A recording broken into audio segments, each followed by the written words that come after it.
to another episode of Sleeping Giants, Red Star Belgrade. Now, in our last episode, we drew all. We drew 2-2 with FK Partizan. Disappointing, I have to say. Especially with going 2-0 up. I thought we had it at that point, and thankfully, they have dropped points since then. They haven't lost, but they have dropped points, and it's given us a chance, basically. As you can see at the top of the screen, we are still second going into the final day of the season, though, but you'll see more why in a sec. Now, what we're going to do in this episode is the same as yesterday, with me just talking about the games quickly, rather than showing all the goals, because especially in stages like this, where there's often a lot of goals, like, you know, the 9s and the 8s that we've had in the past. So, yeah. What I will do, though, when I do that is, if there's a particularly awesome goal, then I will show you it, or if there's something particularly funny or weird that happens, I'll, of course, show you that too.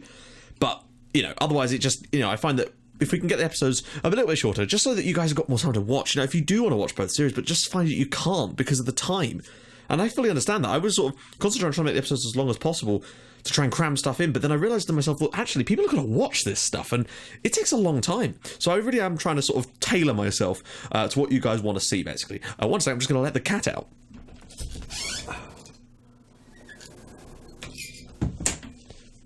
Right, sorry about that, guys. That was a strange thing. You know what it's like with cats. So, right, let's just jump straight in, basically. So, first game of the month was against Bizania, and it was a good, strong home performance, basically. Savicevic, Toshka, Jovic, Gajic, and Kofi with the goals. A real, just dominating performance, basically. I did, as you can see, start Jovic up front in this one, because just, you know, we just want to make sure we get over the line. You know, the fact is, next year we're going to have to do without him anyway, but I'm hoping that with a decent bit of transfer funds, we can try to at least, you know, either sign someone decent or use that money to just really try and bring... I mean, I don't know how much we're going to get yet.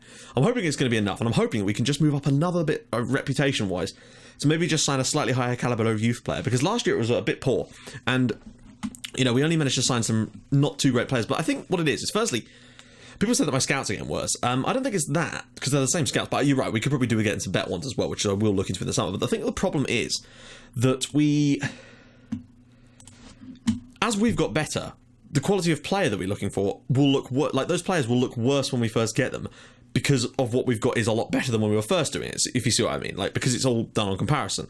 But I do seem to think that we do need to somehow try and find some more players. Now, against Donia Shrem in our next game, as you can see, they only had one shot in this one, only 34% possession. Goals for Ljubisa Tufedzic and Luka Jovic put us 2 goals to the good, and we just sat on that for the rest of the game and came up with a big victory, basically. It was a good, solid win, basically. Good defending lately as well, which is, we went on a run of 5 straight games without conceding in the league, which was just beautiful. And in fact, I didn't even notice that we'd done that until I'm looking at this results on this screen now. Next game up, at home to Spartak Zlatibor. They had a man sent off after 21 minutes. We were already in front by that point, but then Abdul Kone, of all people, our big central defender, actually popped up with 2 goals in this one. It was great. Very, very surprising, but great nonetheless. In our next match, oh, actually, no, wait, that's coming up in a sec. We were away at Vozdovats, and again, Mamadou Sidibe with 2 goals here, and another goal for Abdul Kone. He has 3 in 2 as a result of these games. Good defensive performance again, overwhelmingly good attacking performance. Jovic has not played that well in some of these games as well. I really do need to point that out. Look, I substitute him in the 67th minute here because he was having a worryingly poor time. His heart just isn't in it, guys. And we don't want to keep players that, you know, obviously we have no choice in the matter, but you know what I mean. Next up, Vojvodina at home. Another comfortable performance. Slightly not quite as good attacking performance from this one, but again, Sidibe getting on the score sheet and Tufedzic again for a comfortable 2-0 win, basically. Just as we start grinding through the results, Partizan got a 0-0 draw at Napredak, and they drew 3-3, I believe, with Jagodina away from home. Both of these were away performances, but they meant that they dropped 4 points. And because we've got a perfect record, that meant that we sort of overtook them. But, you know, things have not gone exactly according to plan. Now, this is the game I wanted to show you something. As you can see, Militic got a first half hat-trick, which was great, and fair play to him. However, something very strange happened, and it's one of the... You know what, I love a good own glol. Well, this is the definition of an own glol. Now, I'm just going to quickly skip to it. Now, watch this free kick. Now, it's not the free kick that's the problem. Watch what Antic does. He just dives over and tackles the ball into his own net. I mean, what are you doing, Nicola? It was a really strange piece of play. So that happened, which wasn't too fun. And then we had the cup final against FK India, and as you can see, we won it by 7 goals to 0. We won last year's cup final 9-0. Remember, this is the same team that beat us 3-1 like a last month, Toshka with a goal, 2 for Jovic, 1 for Tufedzic, 1 for Kofi, 1 for Ristic, and 1 for Bazanvira. We were 6-0 up after 34 minutes in this game. Our blitz at the early part of games is just phenomenal. Was there another goal? No, there was just some yellow cards in there too. So that brings us to today, and this is how the league is looking. Now, we're second with a point. We're a point behind Partizan, but they have played their final game, which they won, of course, as you can see, which means that if we can just avoid defeat today, we will be champions of Serbia for God knows how many in a row. Now, that's all well and good, but as you can see, Mladost is also the top scorer in the league, which is great to see, really is. Let's take a quick look at the squad, and then we'll get into the game. Top goal scorer, Luka Jovic with 29 goals, but Sidibe has 22 in only 20 starts, which is still very impressive. Savicevic with 14 and Militic with 13. As for assists, Savicevic has 24, which is still very, very good. Militic with 15, Ristic also with 15. As for player of the match, Sidibe with 7. Oh, he's injured. Buggery. Yellow cards, Adamenko and Bazanvira with 8 each. Red cards, Ristic and Lazic. As for average rating, Savicevic still topping an 8, which is phenomenal. That's like, well, not quite Santos level, but still awesome. Key aerial challenges, Bazanvira with 95. Key passes, 160 for Savicevic, now really starting to take that role on, although he has played a lot more games. Key tackles, 31 for Bazanvira. Interceptions, 381 for Bazanvira, and of course, top value goes to Bazanvira as well. So, it's Mladost, they're already relegated, we just need a point against them at home. You'd have to say that we've played them 14 times, and I think we've won 13, drawn 1. What does that say, really? What? How can you be on international duty? Oh, brilliant, that's great. Best central defenders on international duty during the season. So that's fun. Hopefully. Then again, Darko Lazic is still not a bad player, although I'm starting to think that maybe it'd be better to bring in Marianne. He's going to eventually take over that role, and I want to make sure that he gets some game time. So we're going to go with Ristic on the left, really? Oh, God. Actually, with the injuries of Gajic and Sidibe, we've got really no choice in the matter. Jovic, Toska, Savicevic, Ristic, Kofi, Tufedzic, Adamenko, Marian, Kone, Antic, and Benyak in goal. So it's not perfect. You know, I would, obviously with Ristic out, sorry, Ristic has to play there, which means Kofi has to come in. China's on the bench, of course. Next season, of course, we'll have a few players back. So, you know, with Jovic gone, fine, but we've got some more strikers coming back from loan spells. Like, there's an Israeli guy, there's also Van Leuten. Also, remember, Amir Ashraf will come back from Everton, so we've got a potential backup at left back as well. There's a lot of players that are out on loan that once they return will definitely be in the team next year. And there's also Jalminia, if he's not going to act like a douche. Right, so let's do this, guys. With a home team, I feel like we should be winning this. Should be. We're already 8 minutes down the line in this episode, it feels like. So let's just get cracking on this one. I will do a little quick squad report at the end, though, because it is the last episode of the season. So I hope you guys don't mind it being a little bit longer, just so we can go over the squad, because I know you guys always like to see how the players are progressing stat-wise, and that always is very important, and I do like to show it. So let's go. Basically, avoid defeat at home. Bear in mind, we've lost one home game in about 3 years, so I think that we should be safe. But still, Partizan have pushed us very, very close. You'll notice there's a 20-point gap between us and everybody else, though. That just shows you how good of a season Partizan have had. Kofi knocking off the crossbar there, or the post, I suppose, from Kofi. Partizan have had a cracking season, and I think any other year they'd probably win the title, but we are just that good at the moment. Although this year is still a little bit of a letdown for us with the 4 defeats. Is it 4? I think it is 4, or is it 3? I think it's 3 defeats, actually, that we had. It's still not what I would have liked, considering how good we've been over the past couple of seasons. You know, you want to... Next year, we're going to try and go for the unbeaten one again, but I still think it might take a little while, because without Jovic next year, we might notice a little bit of a drop-off, but I'm not entirely sure we will do. I think Sidibe's ready to step into that mould, step into that role as a top striker for us. That doesn't mean I won't be looking in the summer, just in case we're able to sign someone that is first-team quality. Ristic blocked Jovic off the post, because the idea is, you know, generally we're not able to sign players that will strengthen our team immediately because they just won't sign for us. We have to bring them through, and that seems to be the best way of doing things, which is why I invented, well, not invented, but did the whole youth conveyor belt system. The problem is going to come when we lose a player like that and we don't have an immediate replacement that's as good, which obviously you wouldn't do, because, you know, otherwise you wouldn't need that player in the first place. So it might not be and again, the post is struck. It might not be an instant success, but I still feel that these guys have got enough in the tank. You know, we do need someone like Sidibe to be able to step up and become like a 30-goal a season type of player, and that's kind of crucial for us. Or maybe we will be able to sign someone. I'm going to do my best. You know, it depends on how much money we get. It could be anything. I mean, I think the most we've ever had is like, what was it, 12 million? With some moving some players around. So if we were to get sort of 10, 12 million, I think there's enough there for us to maybe be able to sign someone. It depends on what the wages are like, and of course agent fees and all that kind of crucial stuff. So it really will depend a lot.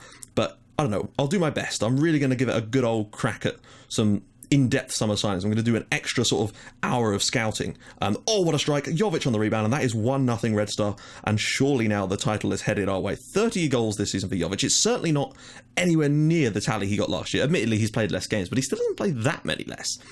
Obviously, I've dropped him quite a few times due to his sort of attitude and wanting to leave this club, this great, great club. But hopefully he'll live to regret that when we win the Champions League one day, and he doesn't. That's all I can put it down to.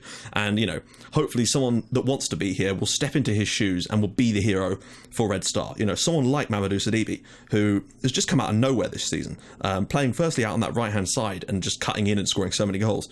Move him into the middle, and he's been just as lethal at times. You know, I think he's got 22 this season, which is not bad. You know, considering he's not even played 22, he's not even started 22 matches. He's just crucial. Adamenko's ball in. Toshka, will he be able to strike it? Jovic, and it's in the back of the net, and that is 2-0 Red Star Belgrade. Lovely stuff. Right, so we're 2 goals to the good. Everything is going swimmingly. Just make sure I'm actually on key highlights. Yep, we are. The game just felt like it was going a little bit slow for some reason. It's a good, solid performance from us so far. It's professional. I'd like to keep a clean sheet though, just so we can say that we got, you know, 7 in our last 8 league games. Would be pretty impressive, but we always seem to be good at the back as the season wears on. It's always in the early stages that we seem to struggle a little bit, and I don't quite know why. Maybe we're just a little bit rusty. Obviously, we're going to get a full pre-season again, which is going to be awesome. We're going to go straight into the Champions League group stages. Hopefully, us qualifying once again for the round of 16 will improve our coefficient just that little bit more, and hopefully keep moving Serbia up coefficient-wise. You never know. And it's going to take a little while longer to start boosting that particular one, as we've got into that top group now. Savicevic, and it's 3. I think he must be offside. No, it's 3-0 in the first half here, and this is pretty much what we've been doing this month. Just a clinical, robotic almost method of winning games, just grinding teams through the machine that is Red Star at the moment, and we are just so much better than everyone else in this division. It's quite comfortable, the case, basically. It almost makes me glad that it's only a 30-game season in the league, because if it was like a 40-game season or something, that would be kind of tough, because the games are so easy at times. Admittedly, we've lost games, so I can really hardly say that, but you know what I mean. So it's a little bit... It can get a little bit dull sometimes, just having to go through huge numbers of fixtures, which is why at one point I was thinking about getting that instant result skin that I've heard about, just because it would make things a little bit quicker. Ristic with the strike, Marianne on the rebound, and it is 4-0 Red Star. And that looks like the title is coming our way, but at least we've been running a little bit closer, and at least the domestic league has been a little bit more interesting this season. You know, we've not been running away with it, although we've still had a fairly decent season. We've won the title with a lot less points than we've got right now. I'm fairly certain of that. It's certainly one of our lowest points tallies for a couple of years, but still, we've looked fairly decent. Plus 63 goal difference is certainly nothing to be sniffed at. So, we're 4-0 up. 65 minutes, I might make a couple of sort of rotation choices just to sort of freshen things up a little bit. Although we might leave Luka on, just so he can get a chance maybe of a farewell hat-trick. I'm going to give Nico Kaspers a run out, because he does need some game time. And I'm going to bring China on for Kofi, just because China and Kofi are sort of my go-to substitutes for the midfield area. It's so nice having 4 really good central midfielders at this club. It is so refreshing. It means that we're never really caught short in that centre. We've got so much quality there. Toshka, will he shoot himself? He does. No, drops it back. Oh, and he's gone in the back of the net anyway. It's 5-0 Red Star. Toshka only is 11th of the season, but then he has had a fair number of injuries to his name, and we've had a lot of shots in this game. So there is that, I suppose. Hopefully he can step up and, you know, have more games like that one where he got 4 assists and 2 goals. You know, basically acting like the perfect deep lying, not deep lying playmaker, deep lying forward, which is what we use. So that's what I'm hoping anyway. Whether that'll actually happen or not is a completely different matter. Next year is going to be a real sort of unknown quantity. I don't think they really deserve a goal from this game, but they look like they might get one anyway. Oh, well done. What? No. He quite clearly won the ball there. As shown from the fact that the ball flew up the other end of the pitch. That's disappointing. They don't deserve anything from this match, but oh well. It's a shame, because I was kind of hoping we're going to get a clean sheet, and I've still yet to... I've only seen 1 penalty missed since the update, so... There was a hot fix came out as well. I'm not really sure what it's changed, but... in fact, I haven't looked at the the notes for it yet, so I don't know what actually changed. It doesn't seem to be much of anything particularly big, so that's a good thing, I suppose. Right. 5-1 is still fine. We're still going to win the league at a canter. Well, not a canter, by 2 points, guys. But I just wish we haven't conceded that goal. I didn't think that was a penalty, but hey, no use crying over spilled milk, especially when that spilled milk is a 5-1 win. Right. that should do it, basically. 63. I mean, Partizan have had a stonking good season, but I just don't think they're ever going to be able to overturn us unless they beat us. Because their 2 defeats this season came again. Oh no, they've only lost 1 game this year. They're going to lose the title having only lost 1 match this season, I think. Yeah, 1 defeat out of 30 and they've still not won the league. Only 15 goals conceded. That's even better than ours when we only conceded 16. 88 goals scored for us. It's nowhere near like it was last year, but, you know, we've had to concentrate on other things. That was the really good chance we had to do that was last year, basically. So there we have it. We are champions, as you would expect. Top scorer in the league, of course, is Mladost, which is nice to see that it is him. Savicevic with the most assists as well with 18, which is crazy. So that is good. Let's just do a quick squad report. We've only like a few, you know, we've still got some more time left. We'll only do the first team, of course. So Bazan Vera, I think it's because he's not played. I don't know. He's only 22. His stats shouldn't be declining like that. Maybe he's tired. I don't really know. That's a little bit worrying, actually. He's away on international duty at the moment, so we can't really do much about that.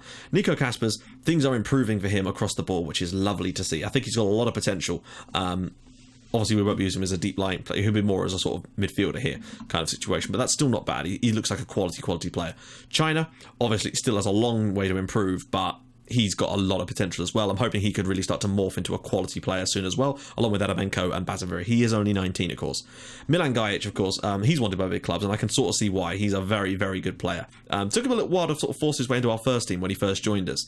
But once he sort of sorted that out, he really did do the business for us. Only 1.7 million he costs, so I'm pretty pleased with that. Jaksic, I don't think he's going to be with the club much longer. He's not quite got the same quality, and we do have a lot of quality at fullback.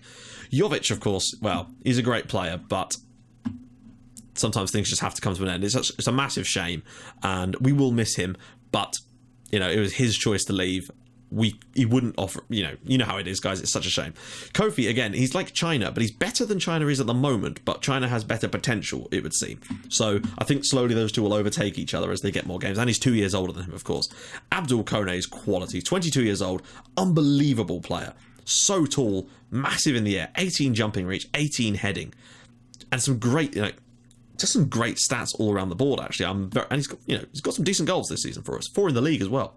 Darko Lazic, of course, the 27-year-old centre-back, he might slowly start getting phased out as Marianne comes through. And this is Marianne. And I think it might even start next season because he, again, has a decent amount of potential, basically. Very, very good in the air as well. He's not super tall, but he's still pretty decent. Miletic, of course, who came through and had a couple of breakout seasons, of course, is still a very decent player. He lacks a lot when it comes to defending. He has 1 marking and 2 tackling. I think we've discussed this before, though. Sergio Obando, I'm not sure if he'll ever really break through. I just don't think... He's 21 now, and I think he may end up moving on relatively soon. Mihajlo Ristic, of course, came through and look at, he's so solid. Like, other than his finishing, heading, and bravery, everything is just like on the dot. Nothing is outstanding, but everything is at least decent. And he's quite versatile, which is why he's so useful. Savicevic, of course, 28 years old, and it has a similar kind of situation where nothing is really standout, but he's still a very, very solid player across the board, particularly in the mentals. Mladost, they say he's not going to get much better, but for me, he just has a lot of the perfect attributes for some of the roles we want. So I think, regardless of that, he could still do a job for us and do an important one at that. Florentin Toshka seems to have reached his potential already. I find that hard to believe. He is only 21, but he's not bad. He's become a very decent player, and he does have some standout stats. His finishing is quality, his teamwork and work rate are off the charts, and he's pretty fast as well. So, again, I very much like Florentin Toshka. 7 goals in 9 appearances for Romania as well. Ljubisa Tufezic, everybody loves a bit of Ljubisa's beard. 23 years old now. He came through, I think, in our first season in the save, and has been a legend for us over the last couple of years, really anchoring that midfield. Some really, really solid stats, and some quite outstanding ones, like his passing and first touch are phenomenal. Edward Adamenko, of course, is just an absolute boss. Physicals, apart from his jumping reach, are absolutely off the charts. So many good attributes. His crossing is a little bit low. That's considering he gets a lot of assists. His crossing is actually quite poor, which is surprising. And Nikola Antic, of course, our left back, who I think slowly will eventually get overrun by Ashraf once he gets better, but still, it's going to take a little while. And of course, Bazan Vera back to the start. So, guys, In the next episode, we'll of course be joined on the first day of the season, which will be in the Super Cup, which I'm not entirely sure who it's going to be against at the moment. But we'll talk about the new signings, which will most likely be youngsters again, but I'm going to look to see if we can sign a first-team quality goalkeeper, because it wouldn't take much to get someone better than what we've got, so it's a little bit more potential there, and that's what I'm hoping to do, and obviously we'll have lots of stuff to talk about then. So, if you like what you've seen, please drop a like on the video, and if you'd liked it even more than that, please subscribe to my channel for more Portsmouth and Red Star Belgrade in your inbox every single day at 5:30 and 8 o'clock, and I will see you guys in the next episode for our first game of next season. Bye bye.